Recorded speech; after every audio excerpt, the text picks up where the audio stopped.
Anasema sasa mimi nikiwa na maji ya moto napunguza nyeje cause sina mume, sasa nifanyaje? Nimekutana na cases nyingi. Kuna wanawake wanasema wakitumia maji ya moto inawasaidia kupunguza hisia, na kuna wanawake wengine wanasema kwamba huwa watumii maji ya moto, huwa wanaingiza ice blocks. Sawa, anachukua vile vipande vidogo vidogo vya barafu na anavisoak ndani kwenye vagina. Vinavyokuwa vinaingia vile vipande vya vile ice block, huwa vinakuwa vina severe coldness. Kwa hiyo vinaenda kufanya numbness ya zile seli nerve za fahamu pale, lakini pia huwa vinasababisha severe pain. Kwa hiyo hapa huwa inamfanya mwanamke awe withdrawn from the feeling of desiring sex.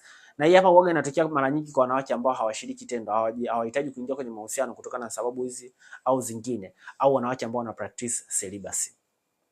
Sasa kitu ambacho ninacho kwa washauri wanawake ambao wanatumia hizi njia, anaweza akawa anatumia maji ya moto kuosha hizo sehemu zake za siri, au anaweza akawa anaingiza hizo ice block.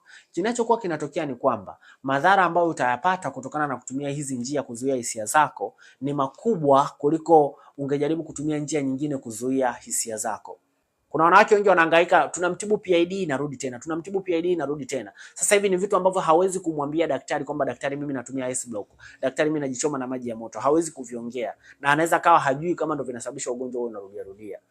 Of course wanawake woga wanakuwa na sexual desire kila kipindi fulani kinapofika kwenye mzunguko wa hedhi, hamu ya tendo huwa inaongezeka, hasa mwanamke anapokuwa anakaribia kupevusha mayai. Lakini kama kuna namna nzuri ambayo unaweza ukalisolve hili tatizo la kuwa na hamu ya tendo la ndoa, of course hatuwezi tukakushauri uingie kwenye mahusiano kwa haraka just to because unakuwa na hamu ya tendo la ndoa. Of course mahusiano ni zaidi ya kushiriki tendo.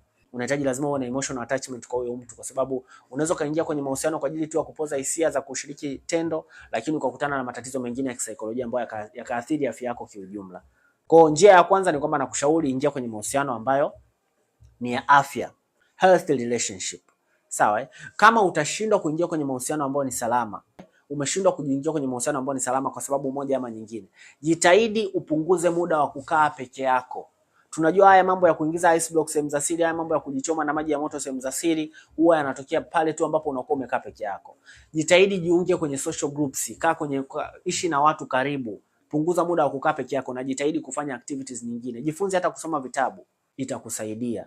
Lakini kukawe mwenyewe na kuanza kutumia hizo mbinu za kujichoma na maji ya moto, si unaingiza ice block, haitakusaidia. Na all in all ni kwamba inakutengenezea mazingira ya kupata severe infections. Kwa hiyo nakushauri uachane na hayo maswala ili uweze kuwa na afya ya uzazi ambayo ni salama zaidi.